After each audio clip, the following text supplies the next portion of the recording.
दिवस मना रहे हैं लीगल एम्पावरमेंट कैंप के। जैसे आप लोग घर में रहते हैं, घर के सारे कार्य करते हैं, प्रशासन के लोग प्रशासनिक कार्य करते हैं, हम लोग जज हैं, हम लोगों का काम है मुकदमा का फैसला करना, यही ना है। तो हम लोगों का कार्य क्षेत्र मुकदमे तक है, लेकिन कोई आदमी सिर्फ मुकदमा से तो जिंदा नहीं रह पाएगा। जीने के लिए क्या क्या चाहिए? जीने के लिए आपको भोजन चाहिए, लेकिन अगर एक आदमी को रोज भोजन देते रहिए तो वो जी पाएगा? खाते खाते मर जाएगा। तो फिर उसके लिए काम भी चाहिए। काम के साथ साथ जो उसकी अपनी और मूलभूत आवश्यकताएं हैं सब चाहिए। तो जो जिला विधिक सेवा प्राधिकार है या जो हमारी न्यायिक व्यवस्था है, उसमें यह महसूस किया गया कि सिर्फ मुकदमे ही नहीं, समाज को सशक्त होने की भी आवश्यकता है। ठीक है, सरकारें बहुत सारी योजनाएं बनाती हैं जो नागरिक हैं उनकी सुरक्षा के लिए, उनके विकास के लिए तमाम तरह की योजनाएं बनाती हैं। लेकिन अगर वो सरकारी योजनाएं आम आदमी तक नहीं पहुंचे तो उससे कोई फायदा होगा? नहीं। तो ये महसूस किया गया कि कम से कम एक ऐसी भी व्यवस्था बननी चाहिए जहां पर ये हम लोग सुनिश्चित करें कि क्या सरकारी व्यवस्थाओं का लाभ आम आदमी को मिल रहा है कि नहीं मिल रहा है, और आम आदमी को अगर लाभ मिल भी रहा है तो आम आदमी क्या उसको उपयोग कर पा रहा है कि नहीं कर पा रहा है। एक छोटा सा इंस्टांस मुझे याद आ रहा है कि कुछ हमारे झारखंड जिले में कुछ प्रिमिटिव ट्राइब्स हैं, सुंदर पहाड़ी एक गोड्डा जिला पड़ता है, गोड्डा साहबगंज के एरिया में, जो बहुत ऊपर रहते हैं। तो बहुत बार क्या होता था कि सरकारी योजनाओं में जैसे लैंप वगैरह या बिजली के ये सब जा करके लोग बांटते थे, लेकिन बांटते थे ना, उनको उसको आइडिया ही नहीं कि इसको चलाना क्या, तो या तो वो बेच देते थे या तोड़कर फेंक देते थे। तो जो सरकारी योजनाएं हैं, पहला चीज तो यह है कि सरकारी योजनाएं बने, दूसरी चीज है सरकारी योजनाएं आप तक पहुंचे, और तीसरी चीज है कि आप उसका लाभ ले पाए। और जब ये तीनों चीज होगी तभी आप सशक्त होंगे। ठीक है, तो इसी कड़ी में आज हम लोग यहाँ आए हैं। जो विधिक जानकारियां हैं वो भी बहुत सारे वक्ताओं ने आपको बताया। सबसे बड़ी बात तो यह है कि जितना भी कानून है वो आपकी मदद के लिए है।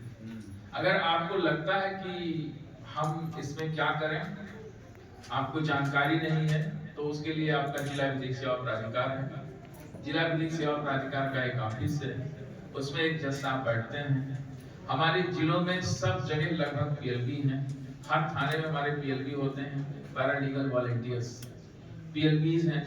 आपको सबसे पहले वो मिलेंगे, जैसे गांव में चौकीदार होता है, कोई घटना होता है तो चौकीदार को बोलते हैं कि क्या करें, चौकीदार बताता है। इसी तरह से हमारे पीएलबी हैं, पीएलबी से आप बात करेंगे वो बताएंगे।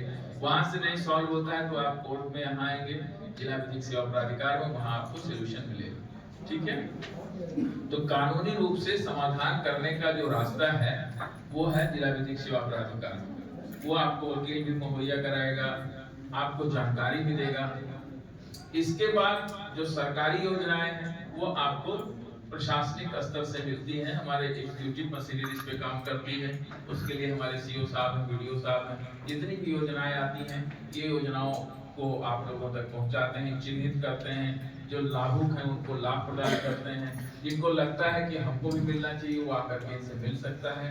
अगर उसको फिर भी लगता है कि इस योजना का लाभ हमको भी मिलना चाहिए लेकिन नहीं मिल रहा है, तो वो भी जिला विधिक सेवा प्राधिकार में आ सकता है, वहां आकर के बता सकता है कि भाई ये हमको नहीं मिल रहा है। तो हमारे जिला विधिक सेवा प्राधिकार के जो कर्मी हैं या जो हमारे सेक्रेटरी साहब हैं वो उसको फॉरवर्ड करेंगे, कंसल्टिंग डिपार्टमेंट से ब्रिज कराएंगे, ब्रिज करा करके लाभ दिलाएंगे। जैसे शंभू सिंह जी ने बताया अभी कि बहुत सारा हम लोग स्पॉन्सर्स स्कीम्स में जोड़ते हैं।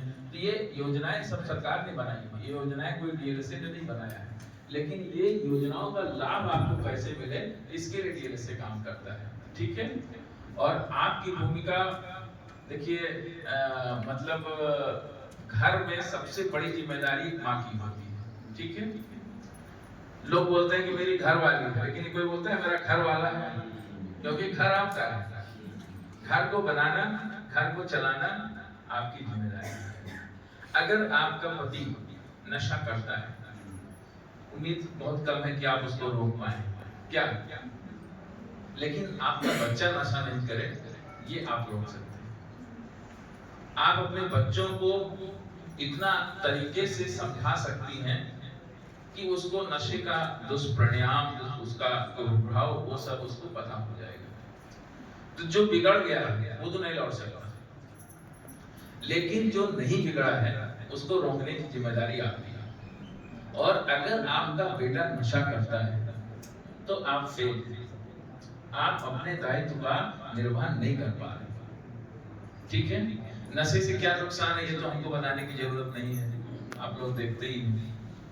छोटा छोटा बात पे बच्चा को ले जाके काट देना, उसका गला काट देना। पता है ना, अभी एक महिला ने यहाँ पेपर में जैसा छपा था कि अपना बच्चा चिल्ला रहा था, ले गई और उसका गला काट दिया। तो पता चलता है कि लड़का बोला कि अब आज बासी करवा है, जा रहे हैं मतवारी करने, और बाप ने रोक दिया तो टांगी उठाया और काट दिया। होता है ना ऐसा, आए दिन मुहल्ला में सबसे बड़ी विडंबना यही है कि नशा करके लोग पूरे घर को, पूरे परिवार को, सबको बर्बाद कर रहे हैं, ठीक है। शुरू में जब नशा करते हैं तो उसको बड़ा आनंद आता है, तब अपने मन से कहता है चलो आज शाम को चलेंगे, पार्टी करेंगे। इसके बाद नशा आपको पार्टी करवाता है। जब नशा जब तक आप करते हैं तब तक आप कंट्रोल में हैं, और जब नशा आपको कंट्रोल करने लगता है वही बात बिगड़ जाती है, ठीक है। तो इसमें बहुत कहने की जरूरत नहीं है, मैं सिर्फ इतना ही कहूंगा कि एक माँ के रूप में आपका दायित्व है कि आप अपने बच्चों को इन सब बुराइयों से दूर रखें, ठीक है। डाइन प्रथा के बारे में चर्चा हुआ। डाइन प्रथा, आप खाली इतना ही सोचिए कि जो आदमी डाइन का उपचार करता है, क्या वो डॉक्टर क्या नहीं जाता है? क्यों जाता है? झाड़ फूक करने वाला अगर इतना जानकार है तो उसको डॉक्टर क्या नहीं जाना चाहिए? जो शहरों में लोग पढ़ लिख करके डॉक्टर बन रहे हैं, लाइन नहीं मिल रहा है, लोग यहाँ क्यों आएंगे? वहीं चले जाएंगे। वो सिर्फ आपको बेवकूफ बनाता है, आपके ना जानकारी का लाभ लेता है। वो समझता है कि हमारी बात में आप फंस जाएंगे, आपको फंसा लेता है। कहेगा कि आपके घर में बुरी नजर आ गई है, अब एक पाठा दे दीजिए, ठीक कर देंगे। एक पाठा के बाद 2 पाठा लेगा, क्या? फिर बोलेगा 5,000 रुपया दे दीजिए, और इतना आपको प्रताड़ित करेगा कि आप परेशान हो जाएंगे। इन सब चीजों में बिल्कुल नहीं फंसना, कुछ भी नहीं। अगर ऐसा होता तो एक आर्मी बन जाती इंडिया में, चढ़ाई कर देती कि सब डाइन को भेज दो, लड़ाई करेंगी। कुछ भी नहीं होता है, सिर्फ आपकी सोच की बात है। अपने बच्चों को इतना पढ़ाइए, इतना समझदार बनाइए कि सब कुरीतियों से दूर बने, दूर हैं, ठीक है। और जो भी सरकारी योजनाएं हैं उनका लाभ आप लोग लीजिए। अगर लाभ आपको नहीं मिलता है, वीडियो साहब से मिलिए, उनको अपनी व्यवस्था बताइए, अपनी बात बताइए। अगर आप संतुष्ट नहीं होते हैं, आप जेलसे में आइए, ठीक है।